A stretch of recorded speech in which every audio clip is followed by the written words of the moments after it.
Jangan lupa subscribe YouTube channel Metro TV News dan jangan lupa nyalakan notifikasinya.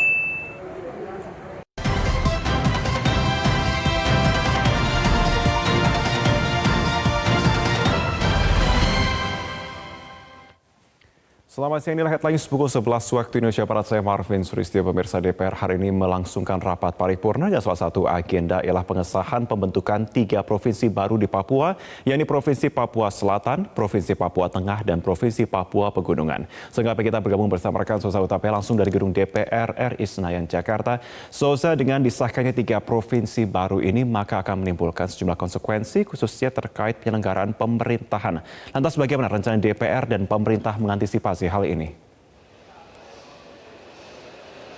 Baik Marvin, betul sekali hari ini DPR mengagendakan rapat paripurna untuk mengesahkan 3 rancangan undang-undang pembentukan daerah otonomi baru di Papua, yaitu Provinsi Papua Selatan yang berkedudukan di Kabupaten Merauke, kemudian Provinsi Papua Tengah berkedudukan di Kabupaten Nabire, dan Provinsi Pegunungan Papua ini berada di Kabupaten Jayawijaya. Memang ada sejumlah konsekuensi dari dibentuknya atau disahkannya pembentukan dari provinsi baru ini. Di antaranya ialah penambahan dari institusi untuk penyelenggaraan pemerintah seperti diantaranya DPRD, kemudian juga terkait dengan perwakilan dari DPD serta DPR RI, kemudian juga ada kaitannya dengan pelaksanaan pemilu tahun 2024 mendatang, di mana memang sejumlah hal ini disebut oleh Ketua Komisi 2 DPR RI akan berimplikasi pada harus direvisinya undang-undang yang berkaitan. Dalam hal ini jika kita berbicara mengenai pemilu dan juga kepala daerah, maka salah satunya ialah terkait dengan Undang-Undang Nomor 7 Tahun 2017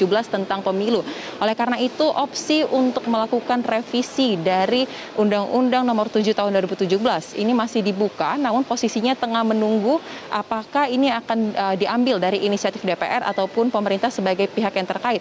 Namun jika tidak merevisi undang-undang terkait, masih dibuka opsi untuk mengakomodir konsekuensi tersebut melalui penerbitan Perpu yang akan dilakukan oleh pihak pemerintah. Sementara itu terkait dengan anggaran pemilu yang disebut akan juga berdampak akibat penambahan provinsi ini, tadi Ketua Komisi 2 DPR mengatakan bahwa ke depannya dimungkinkan untuk dilakukan revisi dari anggaran pelaksanaan pemilu tahun 2024. Berikut kita simak pernyataan selengkapnya dari Ahmad Doli Kurnia, Ketua Komisi 2 DPR RI. Perubahan-perubahan itu kan akan ada konsekuensi peraturan perundangan yang lain, termasuk mengenai soal pemilu kan, kalau ada DPD RI, DPR RI baru itu, Undang-Undang Nomor 7 Tahun 2017. Nah, oleh karena itu sekarang di dalam undang-undang itu sudah ada pintu masuk untuk membahas itu, dan itu yang akan kita bahas nanti di revisi Undang-Undang Nomor 7 Tahun 2017. Nah, persoalannya nanti siapa yang ngambil inisiatif? Saya kira kalau memang hanya spesifik untuk menyiapkan institusi-institusi itu, mungkin lebih baik pemerintah menerbitkan Perpu. Nanti akan kita bahas di DPR. Marvin. Ya, selesai berbagai tanggapan tentu muncul, tapi bagaimana tanggapan perwakilan dari Provinsi Papua terkait pengesahan ini?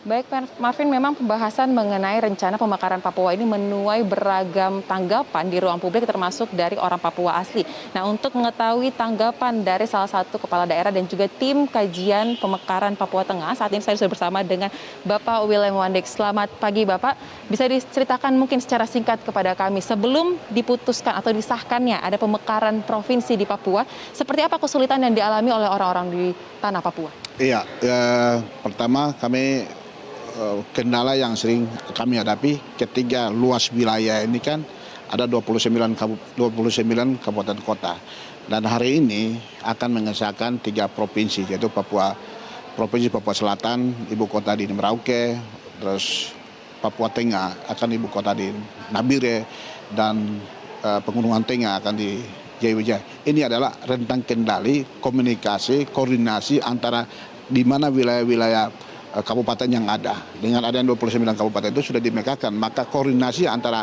para bupati dengan gubernur dan juga bisa menjangkau para bupati yang gubernur akan ada di tempat itu akan bisa gampang sekali koordinasi.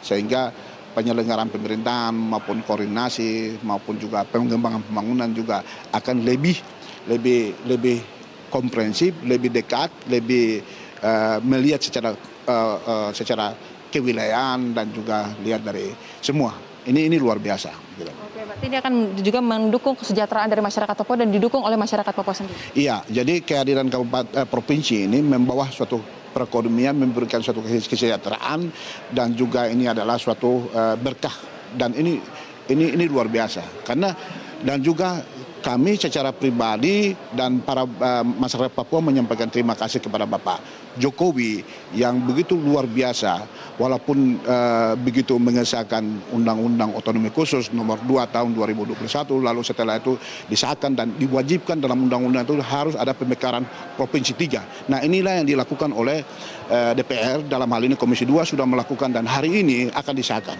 Jadi atas nama pemerintah dan masyarakat dan juga kami masyarakat Papua menyampaikan terima kasih karena ini adalah suatu kehadiran angin segar bagi orang Papua dan juga ini adalah suatu hal peradaban baru karena ketika ada kabupaten, ketika ada 2 kabupaten dan ke depan ini akan jadi 5 kabupaten maka akan menjadi pemimpin-pemimpin orang Papua akan muncul apalagi tadinya 2 gubernur tambah 3 jadi sekarang jadi 5 gubernur 2 wakil gubernur ketua DPRD provinsi akan 5 gubernur dan semua akan kesejahteraan dampaknya luar biasa oleh karena itu kami atas nama pemerintah menyampaikan terima kasih atas perhatian khusus untuk orang Papua. Dan ini yang luar biasa. Terima kasih. Baik, terima kasih Bapak Wilam Andik. Ini merupakan cara baru untuk menyelesaikan persoalan di Papua. Terima kasih untuk waktunya.